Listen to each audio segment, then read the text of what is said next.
Mana bu iborani pul to'layotganingizda hamisha aytishga odatlaning. Tan oling, bu narsaga pul ishlatish paytida hamyonni zavq va shavq bilan kavlamaymiz. Pul jigardan paydo bo'lgani tufaylimi bilmadim.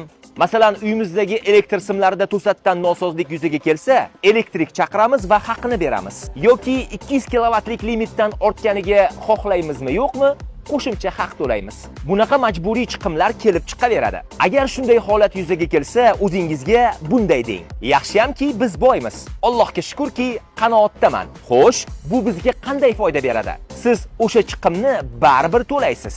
Bordi-yu bu vaqtda nolisangiz, hamma narsa oshib ketdi, narx-navo otning kallasi, yashash qiyinlashib ketdi desangiz, ongingizni shunga programmalashtirib qo'yasiz.